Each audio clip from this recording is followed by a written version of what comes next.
జగన్మోహన్ రెడ్డి గారు అప్పుడు చెప్పాడు అధ్యక్ష, నేనే ఇంగ్లీషుని కనిపెట్టా, నేనే ఇంగ్లీషుని మీ అందరికీ ఇచ్చా, నాడు నేడు పాఠశాలలు చేశా, అన్ని పాఠశాలని అన్ని రంగులు వేయించా, అలానే నేను బ్యాగులు నేనే కొత్తగా ఇచ్చా అంటే జగన్మోహన్ రెడ్డి గారు బొమ్మ వేసుకొని బ్యాగులు ఇస్తే పిల్లలకి చదువులు వస్తాయా అధ్యక్ష? పాఠశాలలకి 4 రంగులు వేస్తే పిల్లలకి చదువులు వస్తాయా అధ్యక్ష? ఈరోజు మరి జగన్మోహన్ రెడ్డి గారు సమాధానం చెప్పాలి. ఆ రోజు ఇదే సభలో మాట్లాడాడు అధ్యక్ష జగన్మోహన్ రెడ్డి గారు, నేను ఇంగ్లీష్ని పెడతా ఉంటే మీరు ఇంగ్లీషుని మీరు ఎందుకు ఇచ్చేస్తున్నారు, ఏం మీ పిల్లలు ఇంగ్లీష్ మీడియంలో చదవచ్చు, మీ పిల్లలేమో అమెరికాలో చదవచ్చు, మీ పిల్లలేమో పెద్ద పెద్ద స్కూల్లో చదవచ్చు, పేదవాడికి ఇంగ్లీష్ అక్కర్లేదా అని ఎన్నో ప్రగల్భాలు పలికాడు అధ్యక్ష ఆనాడు జగన్మోహన్ రెడ్డి గారు.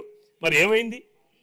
ఎందుకు పాఠశాలల్లో పిల్లల సంఖ్య తగ్గిపోయిందో జగన్మోహన్ రెడ్డి గారు చెప్పగలరా అని చెప్పి నేను అడుగుతా ఉన్నాను అధ్యక్ష. అధ్యక్ష, ఈ సభ ద్వారా నేను ప్రభుత్వానికి నా చిన్న సూచన అధ్యక్ష, తెలుగు భాష అధ్యక్ష, తెలుగు భాష అంటే అమ్మ భాష అధ్యక్ష.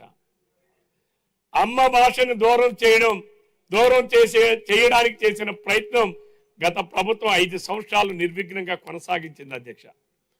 నేను ఈ సభ ద్వారా గౌరవ మంత్రి గారికి, గౌరవ ముఖ్యమంత్రి గారికి నేను మీ ద్వారా సూచన చేస్తున్నాను అధ్యక్ష. నేను నిన్ననో మొన్ననో విన్నాను అధ్యక్ష, ఇంటర్మీడియట్ పాఠశాలల్లో తెలుగుని సెకండ్ లాంగ్వేజ్ కంపల్సరీ లాంగ్వేజ్ గా ఉంచామని అధ్యక్ష. దానిని ఇప్పుడు ఆప్షనల్